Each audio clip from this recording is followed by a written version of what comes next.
വലിയവനായ ദൈവത്തിൻ്റെ പരിശുദ്ധ നാമം ഈ അനുഗ്രഹിക്കപ്പെട്ട പ്രഭാതത്തിൽ മഹിതപ്പെടുമാറാകട്ടെ.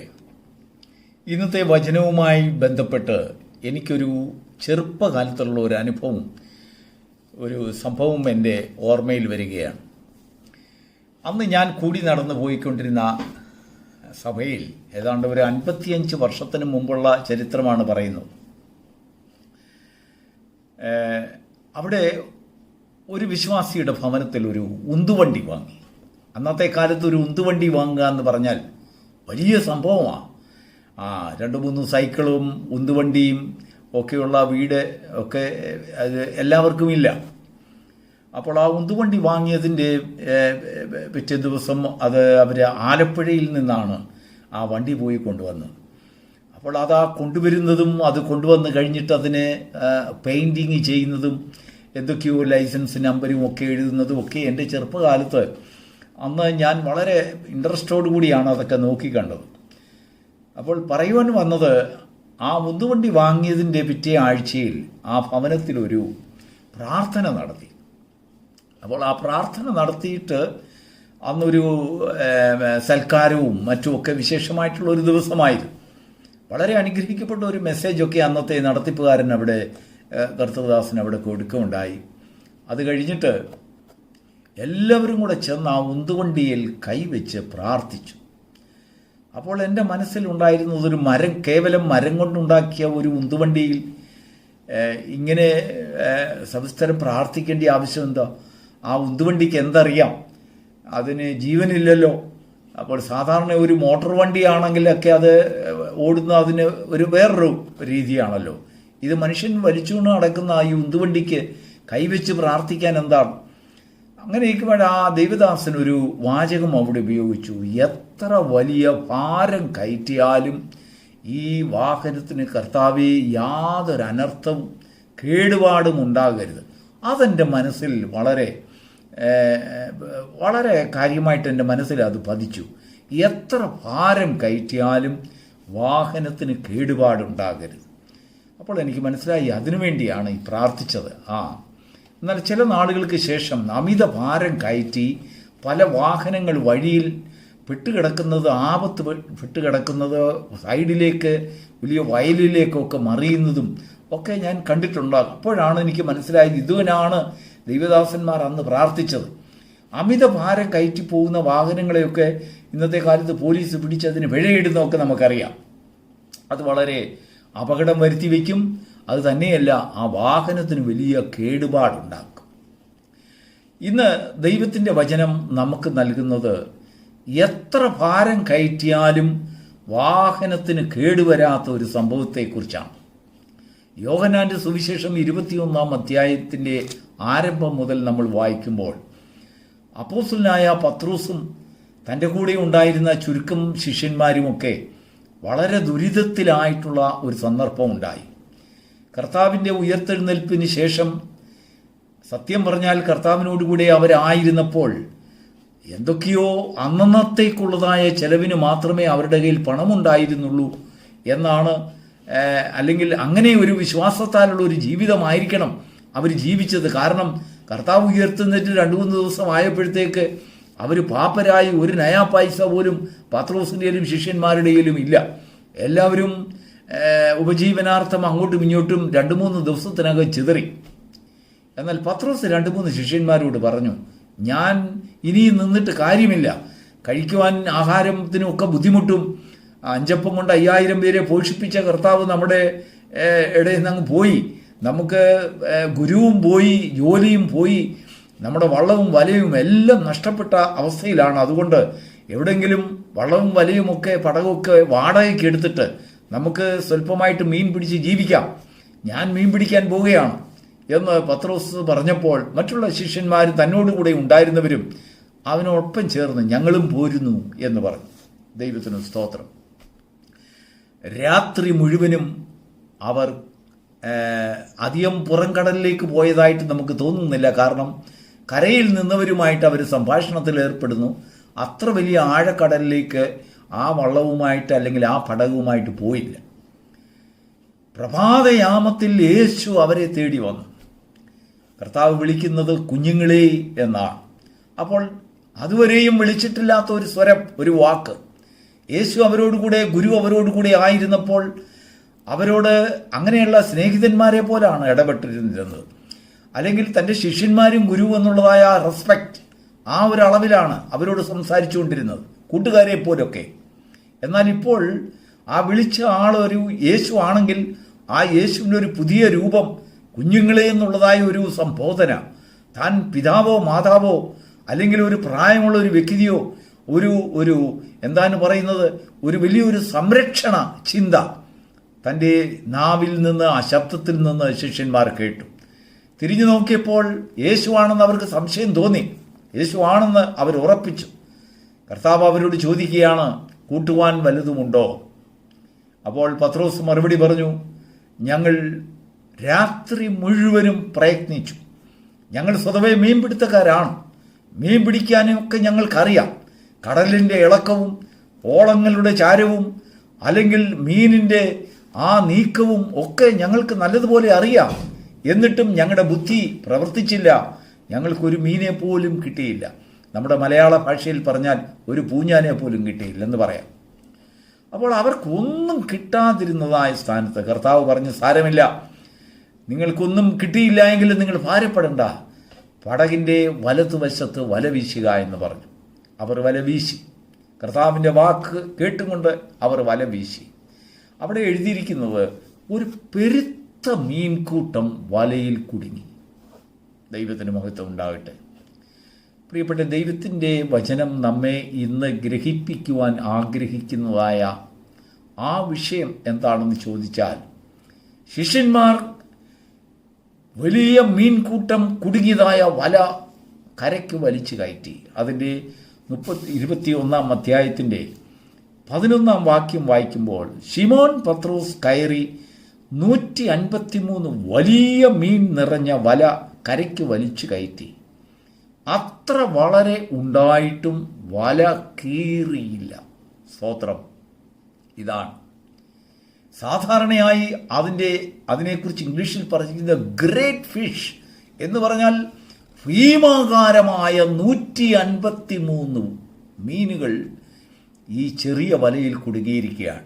അവിടെ സ്പെസിഫിക് ആയിട്ട് എടുത്തു പറഞ്ഞിരിക്കുകയാണ്, അത്ര വലിയ മീൻ ആ വലയിൽ കുടുങ്ങിയിട്ടും വല കീറിയില്ല. സ്തോത്രം. ദൈവത്തിന് മഹത്വം ഉണ്ടാകട്ടെ. ഞാൻ മുമ്പേ പറഞ്ഞതുപോലെ ആ ദൈവദാസൻ ഉന്തുവണ്ടിക്ക് വേണ്ടി പ്രാർത്ഥിച്ച ഒരു വാചകമില്ലേ, എത്ര വലിയ ഭാരം കയറ്റിയാലും ഈ വാഹനത്തിന് കർത്താവെ ഒരു കേടും വരുത്തരുത്. നോക്കൂ, ദൈവം പറഞ്ഞിട്ടാണ് നാം ഒരു കാര്യം ചെയ്യുന്നതെങ്കിൽ അത് വഹിക്കുന്ന വാഹനത്തിനും ദൈവം സൂക്ഷിപ്പുകയാണ്. അങ്ങനെയൊക്കെ നമുക്കറിയാം, കടൽക്കരയിൽ പോയാൽ യേശു പലയിടത്തും ശിഷ്യന്മാരെ തിരഞ്ഞു പോയിടത്തൊക്കെ ഫിലിപ്പോസിനെയും ഒക്കെ തേടിപ്പോയപ്പോൾ അവരൊക്കെ വല നന്നാക്കുന്ന ജോലി. കാരണം ആ മീൻ പിടുത്തത്തിൽ വല കീറി. വലിയ മീനുകളും വലിയ മുള്ളു പോലുള്ള വലിയ ചിറകുകളൊക്കെയുള്ള മീൻ കയറിയാൽ ആ വല കീറും. ആ കീറിയിട്ട് പിന്നീട് അത് ഉപയോഗിക്കണമെങ്കിൽ അത് തുന്നി ആ വല നന്നാക്കിയിട്ട് മാത്രമേ അത് ഉപയോഗിക്കാൻ കഴിയത്തുള്ളൂ. ഒരു പ്രാവശ്യം മീൻ പിടിച്ചാൽ പിന്നെ ആ വല വന്ന് ചെക്ക് ചെയ്തെല്ലാം അത് നിവർത്ത് നോക്കി എവിടെയെങ്കിലും കീറിയിട്ടുണ്ടെങ്കിൽ അത് തുന്നി അത് നന്നാക്കണം. എന്നിട്ടേ അത് വീണ്ടും മീൻ പിടിക്കാൻ യോഗ്യമാകുകയുള്ളൂ. എന്നാൽ ഇവിടെ യേശുവിൻ്റെ വാക്ക് കേട്ട് വീശിയ വലയിൽ 153 പെരുത്ത ഫിഷ്, വലിയ മീൻ, ഗ്രേറ്റ് ഫിഷ്.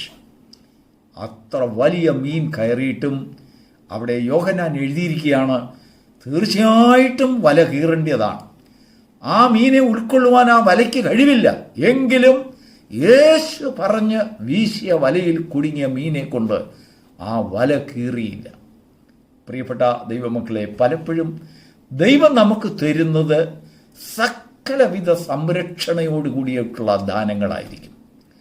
ദൈവം നമുക്കായിട്ടൊരു വാഹനമല്ല, എന്താണെങ്കിലും ദൈവം നമുക്ക് വേണ്ടി ചെയ്യുന്നത് കർത്താവിൻ്റെ കൽപ്പനയാൽ, അല്ലെങ്കിൽ യേശു പറഞ്ഞിട്ട് അത് സംഭവിക്കുമ്പോൾ, ദൈവം പറഞ്ഞിട്ട് അത് ചെയ്യുമ്പോൾ അതിൻ്റെ പിന്നിൽ നഷ്ടങ്ങൾ ഉണ്ടാകുകയില്ല. ഇല്ല എങ്കിൽ എന്താണെന്നറിയാമോ, നമ്മുടെ ബുദ്ധിയിൽ കൂടെ ചെയ്യുന്നതിനൊക്കെയും പല നഷ്ടങ്ങളുണ്ടാകും. പല ബിസിനസ്സുകൾക്ക് നഷ്ടമുണ്ടാകും, ജോലിയിൽ നഷ്ടമുണ്ടാകും, ധനനഷ്ടമുണ്ടാകും, മാനനഷ്ടമുണ്ടാകും, അല്ലെങ്കിൽ ആരോഗ്യത്തിന് നഷ്ടമുണ്ടാകും. എല്ലാ രീതിയിലും നഷ്ടങ്ങൾ സംഭവിക്കാം, നഷ്ടങ്ങളുണ്ടാകും. വാഹനങ്ങൾക്കെന്തെല്ലാം കേടുകളാണ് പറ്റുന്നതെന്നറിയാം. ചരക്ക് വാഹനങ്ങൾക്കെല്ലാം, കപ്പലുകൾക്ക് ഛേദം വരുന്നു, എത്രയോ കപ്പലുകൾ മുങ്ങിപ്പോകുന്നു. എന്നാൽ ഇവിടെ നോക്കുക, അത് ദൈവം അരുളി ചെയ്യുമ്പോൾ, അതാണ് ഈ പ്രഭാതത്തിൽ ദൈവത്തിൻ്റെ വചനം നമുക്ക് തരുന്നതായ ആലോചന. നമ്മൾ എത്ര വലിയ ഭാരം വലിക്കുന്നവരാണെങ്കിലും ശരി, അത് കർത്താവ് പറഞ്ഞിട്ടാണെങ്കിൽ കർത്താവ് അതിനെ ലഘുവാക്കി തരും. നിങ്ങളുടെ നുകം ഞാൻ ലഘുവാക്കി തരാം. ദൈവത്തിന് സ്തോത്രം. ദൈവത്തിൻ്റെ വാക്കുകൾ, കർത്താവിൻ്റെ വാക്കുകൾ നമുക്ക് തരുമ്പോൾ, അല്ലെങ്കിൽ നമ്മുടെ ജോലിയിലാകട്ടെ, അല്ലെങ്കിൽ നമ്മുടെ അധ്വാനത്തിലാകട്ടെ, നമ്മുടെ ശുശ്രൂഷകളിലാകട്ടെ, സകല കാര്യങ്ങളിലും ദൈവം പറഞ്ഞിട്ടാണ്, അല്ലെങ്കിൽ ദൈവികമായ ഒരു ആത്മനിയോഗം അതിൻ്റെ പിന്നിൽ ഉണ്ടെങ്കിൽ അതിൻ്റെ പിന്നിൽ നഷ്ടങ്ങൾ ഒഴിവാകുന്നു എന്നുള്ളതായ വലിയൊരു സത്യം നമ്മുടെ ജീവിതത്തിൽ നമ്മൾ മനസ്സിലാക്കണം. ദൈവത്തോടുകൂടെ നാം നടക്കുമ്പോൾ, ആദിയിൽ ദൈവം, തിരുവചനം നമ്മൾ തുറന്നു നോക്കുമ്പോൾ നമുക്ക് കാണുവാൻ കഴിയുന്നത്, ആദിയിൽ ദൈവത്തിന് സ്തോത്രം, ആദിയിൽ ദൈവം നമ്മുടെ മുൻപിൽ നിൽക്കുകയാണെങ്കിൽ ഞാൻ നിനക്ക് മുമ്പായി പോകും. ദൈവത്തിന് സ്തോത്രം. അതാണ് ദൈവത്തിൻ്റെ വാഗ്ദത്തം. നമുക്ക് മുമ്പായി പോകുന്ന ദൈവം, അല്ലെങ്കിൽ നമുക്ക് വേണ്ടി താൻ അരുളി ചെയ്തിട്ട്, ദൈവം അയച്ചിട്ടൊരു മനുഷ്യൻ വന്നു, ദൈവം പറഞ്ഞിട്ടൊരു വാക്ക് ചെയ്തു, ദൈവം പറഞ്ഞിട്ടൊരു ജോലി ചെയ്തു, ദൈവം പറഞ്ഞിട്ട് ഒരു ബിസിനസ് ചെയ്തു. എല്ലാത്തിൻ്റെ പിന്നിൽ കർത്താവിൻ്റെ അനുഗ്രഹം, അല്ലെങ്കിൽ ദൈവിക ആലോചന അവിടെ ഉണ്ടെങ്കിൽ അതിൻ്റെ മുൻപിൽ നഷ്ടങ്ങൾ വരാതെ ദൂതന്മാർ നമ്മുടെ വലകളെ സൂക്ഷിക്കും. ദൈവത്തിന് സ്തോത്രം. പല അർത്ഥങ്ങളിൽ കൂടെ ഈ വചനത്തെ ഇന്ന് ശുശ്രൂഷിക്കുവാൻ കഴിയുമെങ്കിലും ദൈവത്തിൻ്റെ ആത്മാവ് പറയുന്നത്, നമ്മുടെ ദൈനംദിന ജീവിതത്തിൽ, അല്ലെങ്കിൽ നമ്മുടെ ഔദ്യോഗിക ജീവിതത്തിൽ, നമ്മുടെ നിത്യവൃത്തി ജീവിതത്തിൽ, പ്രിയപ്പെട്ട ദൈവത്തിൻ്റെ മക്കളെ, നാം ഇടപെടുന്ന വിഷയങ്ങളിലൊക്കെയും ദൈവത്തോട് ആലോചന ചോദിച്ചും കൊണ്ട്, നാം ചെയ്യുന്ന ശുശ്രൂഷകളിൽ ദൈവത്തോട് ആലോചന ചോദിച്ചും കൊണ്ട്, നാം തുടങ്ങുന്നതായ സംരംഭങ്ങളിൽ ദൈവത്തോട് ആലോചന ചോദിച്ചും കൊണ്ട് ദൈവം കൽപ്പിച്ചിട്ട് അത് ചെയ്യുമെങ്കിൽ അതിൻ്റെ പിന്നിൽ നഷ്ടങ്ങൾ ഒഴിവാക്കാം. ഇല്ല എങ്കിൽ എന്തെല്ലാം നഷ്ടങ്ങളാണെന്നറിയാം, എന്തെല്ലാം മനഭാരങ്ങൾ നമ്മളെ ചുറ്റിപ്പറ്റും. നമ്മുടെ വലകളെ കീറിക്കളയുവാൻ, അല്ലെങ്കിൽ നമ്മുടെ സമ്പാദ്യങ്ങളെ കീറിക്കളയുവാൻ, അധ്വാനങ്ങളെ കീറിക്കളയുവാൻ, അല്ലെങ്കിൽ ദൈവത്തിന് തരുന്നതായ ദാനങ്ങളെ കീറിക്കളയുവാൻ വലിയ വലിയ മീനെ കൊണ്ട് കഴിയുമെങ്കിലും അത് ദൈവം അതിൻ്റെ വായ്കളെയും മുള്ളുകളെയും അടക്കി ഭരിച്ചു കളയും. ദൈവത്തിന് സ്തോത്രം. കാരണം അത് ദൈവത്തിൻ്റെ ദാനമാണ്.